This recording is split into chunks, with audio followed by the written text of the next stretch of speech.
Assalamualaikum warahmatullahi wabarakatuh. Pada para sahabat pemirsa semuanya, mari kita ikuti bersama-sama pernyataan sikap terkait nasab Ba'alawi, yaitu pernyataan sikap dari Tubagus Mogi Nur Fadil. Mari kita simak bersama-sama.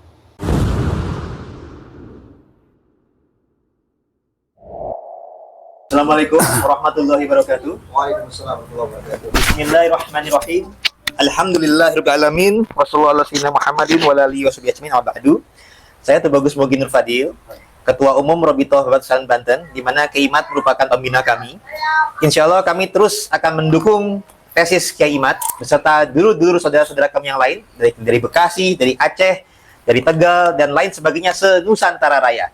Karena kajian tesis Kiai Imad ini bukan sekadar pendapat pribadi untuk kepentingan pribadi saja, tapi demi kemaslahatan umat Islam Nusantara dan juga demi rakyat Indonesia.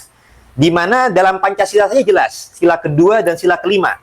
Sila kedua, kemanusiaan yang adil dan beradab. Yang kelima adalah keadilan sosial bagi seluruh rakyat Indonesia. Artinya namanya rakyat Indonesia itu harus ada keadilan.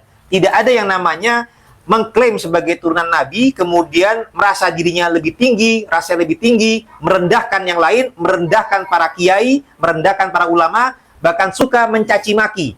Nah, kalau kepala negara saja kadang suka ada oknum Habib Ba'alawi yang mencaci maki, bagaimana dengan yang lain? Jadi pemerintah dicaci maki, kiai dicaci maki, ada ucapan anjing, babi, dan lain sebagainya.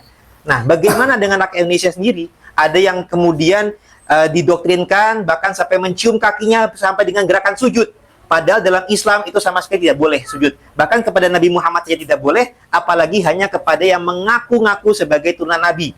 Dan ternyata alhamdulillah wa syukurillah dengan kajian tesis Kiai Imad mengkaji dari sisi tes pustaka, data pustaka, sesuai juga dengan penelitian dari Dr. Sugeng dari anggota BRIN dari jalur genetik, bahwasanya mustahil para Habaib Ba'alawi muasal Yaman ini keturunan daripada Nabi Muhammad SAW, baik secara data pustaka maupun genetik.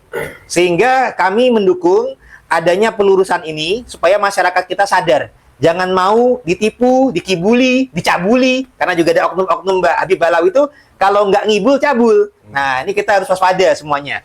Jadi ini demi kewaspadaan umat Islam Nusantara. Pokoknya dapurnya ngebul. Ya.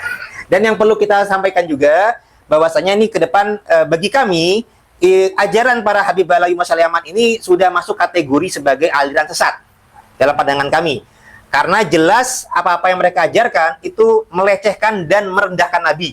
Ketika tidak terbukti sebagai keturunan Nabi, ternyata malah terbukti secara genetik sebagai keturunan Yahudi Trah Kaukasus, tapi masih saja mengaku-ngaku sebagai cucu Nabi, dawai dan mengkapitalisasi umat, merendahkan para kiai, merendahkan para pemimpin. Kadang ada oknumnya juga yang mengajak berontak, kadang juga ada oknumnya yang membelokkan sejarah dan silah, begal makam, begal nasab, dan lain sebagainya yang perlu kita waspadai bersama. Ini sudah merupakan ajaran sesat yang merendahkan dan melecehkan Nabi, baik dengan pengakuannya maupun doktrin-doktrinnya. Ada pula doktrin yang menyatakan leluhur mereka mirajnya 70 kali per hari, sedangkan Rasulullah saja kita peringati hanya 27 rojab.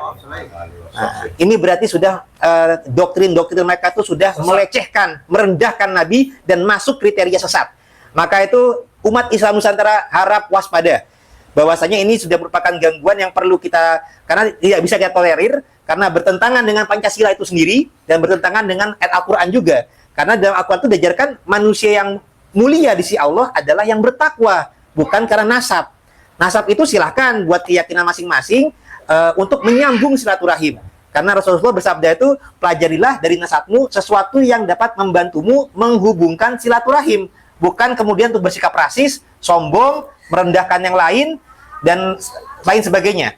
Maka dari itu, mari kita dukung tesis Kiai Imad beserta para pejuang-pejuang dakwah, baik secara laskar, secara apalagi genetik, personal, organisasi, bahkan para youtuber. Ini perlu kita acungi jempol karena sudah menyadarkan masyarakat akan bahayanya gerakan-gerakan radikalisme, rasisme, bahkan adalah penjajahan zaman now, penjajahan secara spiritual, doktrinal, kultural, rasial, dan finansial. Demikian dari kami.